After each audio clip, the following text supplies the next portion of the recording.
Hey, what's going on, No Nation? CJ Wilson here with DoakTalk. I am your host.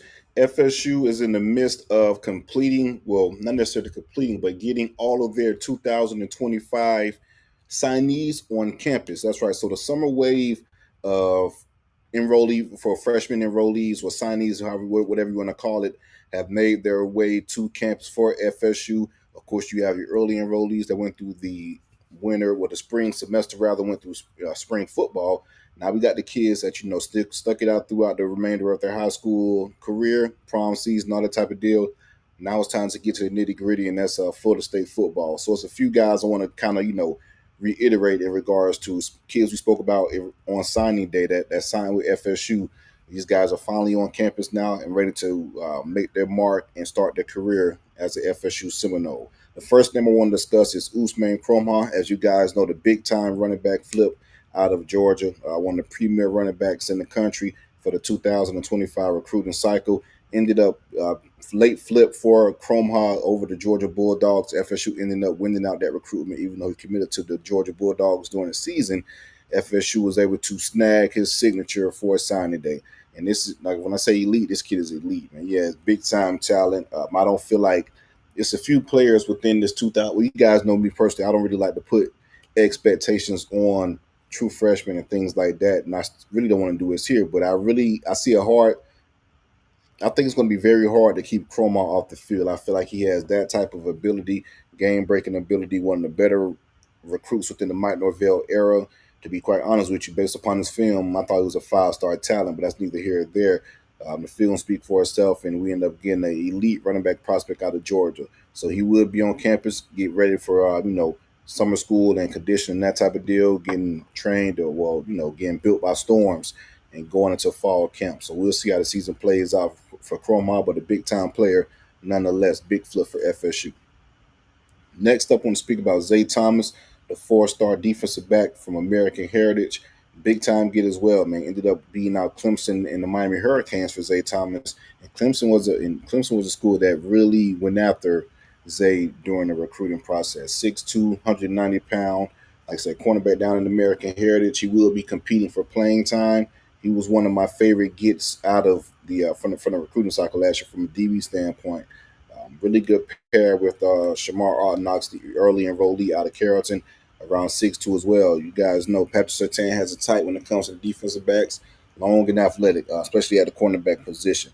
But Zay is a really good press corner, and we'll see how he moves in regards to this zone-based scheme with Tony White, but nonetheless, he's a big-time player. And also, he is the first scholarship Seminole athlete to play football for FSU. As you guys know, he is a part of the Seminole Tribe of Florida. Next defensive back I want to talk about is a personal favorite of mine for the 2025 class, and that's defensive back Antonio Cromartie Jr., 5'11", out of Carrollton, Georgia. Was a late get for FSU within the February signing period, the second signing period, I guess you could say the original signing day period. This is a kid that his journey has been very interesting. He was real late to the party as far as a growth spurt. That pretty much hit after his junior year and going into his senior year, he's standing at 5'11", and he's still growing. This kid is probably going to want to max out from a potential standpoint from a size and weight, probably about another 2 years, I believe. That Antonio Cromartie Jr.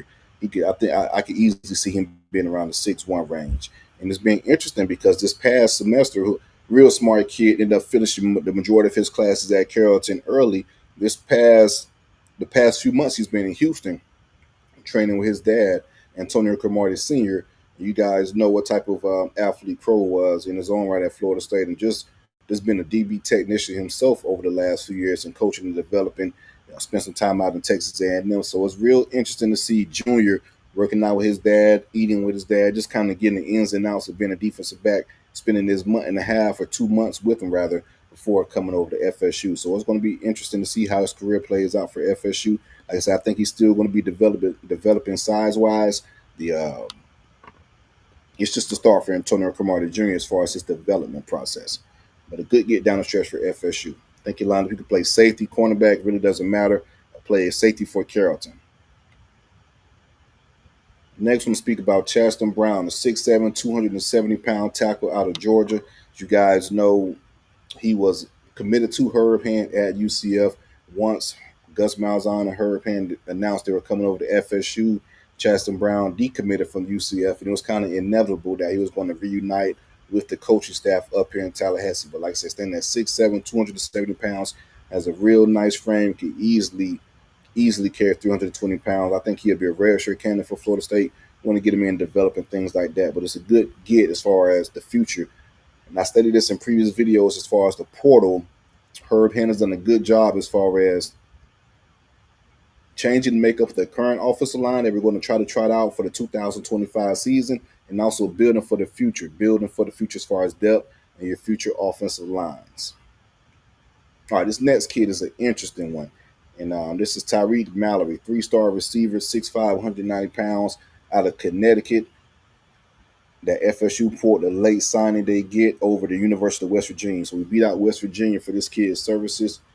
Just based upon his film, he's uber athletic, nice routes, great hands, uses his frame well, can get off the jam pretty well. Pretty much he looks like a complete receiver that has a lot of potential based upon his film. The downside of that is he's from Connecticut.